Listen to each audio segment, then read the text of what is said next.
इस तरीके से अगर आप कुत्ते को रोटी खिलाएंगे ना, तो आपका जो कड़ा धरा होगा ना, सब चौपट हो जाएगा।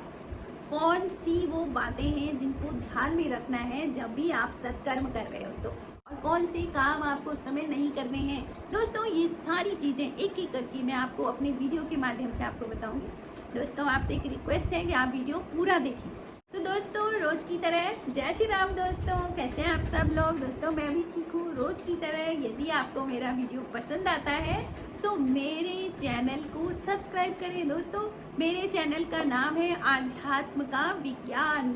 हमको कहा जाता है ये करो, ये ना करो, लेकिन क्या है उसके पीछे का साइंस, ये मैं अपने वीडियो के माध्यम से आपको बताना चाहूँगी। दोस्तों, यदि वीडियो पसंद आता है तो वीडियो को लाइक करें, कमेंट करें, या कमेंट में जय श्री राम लिखें, क्योंकि राम हमारी ऊर्जा है। तो दोस्तों, शुरू करते हैं आज का वीडियो कि पहली बात, कुत्ते को रोटी क्यों खिलानी चाहिए। दोस्तों, जब भी हम कुत्ते को रोटी खिलाते हैं तो कुत्ता क्या होता है बताओ? भैरव देवता का अवतार माना गया है। और भैरव देवता किसके अवतार है? भगवान शिव शंकर के अवतार है। तो आपने कुत्ते को रोटी खिला दी तो आपने भैरव देवता को खुश किया, भैरव देवता खुश हुए, आपने उसकी आत्मा को तृप्त किया। तो उसको जो कुत्ते को जो रिप्रेजेंट कर रहे हैं वो भैरव देवता है, वो कहते हो उनका अवतार है, तो वो खुश हो गए।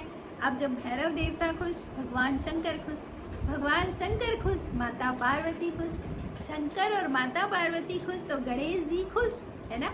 और शंकर भगवान खुश तो भगवान राम खुश हो गए, और भगवान राम जहाँ खुश हो गए वहाँ हनुमान जी का आशीर्वाद आपको मिलेगा ही मिलेगा, ये 100% श्योर है। तो आपने एक कुत्ते को रोटी खिला करके, उसका ध्यान रख करके आपने कितने देवताओं का आशीर्वाद ले लिया। दोस्तों, पूजा पाठ सब कुछ अपनी जगह है, लेकिन कर्मा अपनी जगह है। तो कर्मा जैसे होंगे ना, वैसे आपको रिजल्ट मिलेंगे। दोस्तों, इस संसार में अगर आपको कोई दुख है तो उसका कारण भी आपका कर्मा है। आपने भगवान की पूजा नहीं करी ना, तो आपको एक बार आपको कोई भी पाप नहीं लगेगा लेकिन आपने कर्मा बिगाड़ दिया ना, तो कहीं भी जाओ, किसी भी दुनिया में जाओ, आप बच नहीं सकते हो। तो आपको कर्मा का अधिकार है। तो ये कर्मा करके आपने कितने देवताओं को। तो नंबर 2, ये जो सृष्टि है ना जिसमें हम रहते हैं, इसको आप समझ लीजिए अच्छे तरीके से कि जो सृष्टि है ये परमात्मा द्वारा रची गई है। जिस परमात्मा ने मुझे बनाया, उसी परमात्मा ने दूसरों को भी बनाया है, और उसी परमात्मा ने बाकी जीवों को बनाया है। तो कोई ऊंच नहीं है, कोई नीच नहीं है। शरीर सबको अलग अलग मिला है, बट आत्मा सबकी एक है। तो भगवान द्वारा रची गई जो भी ये सृष्टि है, इसका जो टॉप ऑफ द क्रिएशन है वो हमें मनुष्य है ना। टॉप ऑफ द क्रिएशन क्यों है? बस एक गुण मनुष्य के अंदर है, और एक अधिकार मनुष्य को जो मिला है उसने उसको टॉप में रख दिया है। कैसे? कर्म का अधिकार है ना। कर्म का अधिकार, सत्कर्म है, अच्छा कर्म है, बुरा कर्म है, इसका अधिकार किसको दिया है? मनुष्य को ही है ना। कुत्तों को थोड़ी जानकारी है कि मेरा ये सत्कर्म होगा, ये मेरा बुरा कर्म होगा। उनको ज्ञान ही नहीं है, उनको तो बस वो भोग के भागीदार हैं। बस जो खिला दिया वो भोग कर दिया। ऐसा नहीं है कि हम कुछ उनको खिला रहे हैं तो उनको नुकसान होगा, नहीं। उनकी आत्मा को, उनको कोई भी बोझ नहीं लगेगा कि हम अगर किसी का फालतू खा लेते हैं ना, तो उसका हमें देना पड़ता है, उसको हमें चुकाना पड़ता है। लेकिन जानवरों को भोग का अधिकार है, इसलिए उनको कोई दिक्कत नहीं है, उनको आप खिला सकते हैं। तो आपको कर्म का अधिकार दिया गया है, टॉप ऑफ द क्रिएशन रखे भगवान ने। तो आपको अपने कर्मों पर ध्यान देना चाहिए, है ना। नहीं तो बताओ, कल के दिन ये बदल सकता है पास। आप वो जो जिसको तुम खिला रहे हो कल के दिन मनुष्य और तुम बने कुत्ता, आप देखो क्या होगा, है ना तो कब कौन चक्का घूम जाए किसी को नहीं पता। तो इसलिए हमें इसका ध्यान रखना चाहिए कि हमको कर्म का अधिकार है, तो हमें कैसे करके ना खिलाएं। देखो, आप स्वार्थ में अगर बोल रहे हैं, स्वार्थ कर रहे हैं ना, तो आपको क्या होगा? आपने कर्म तो अच्छा किया, लेकिन आपका उसके पीछे स्वार्थ है। तो भगवान जब खुश होंगे तो तुम्हारा वो जो भी मनोकामना होगी वो पूरी हो जाएगी, लेकिन वो आपको मुक्ति तक नहीं पहुंचा सकती। अगर मुक्त होना चाहते हो तो निस्वार्थ कर्म करें, आपको कैसे नहीं खिलाना चाहिए?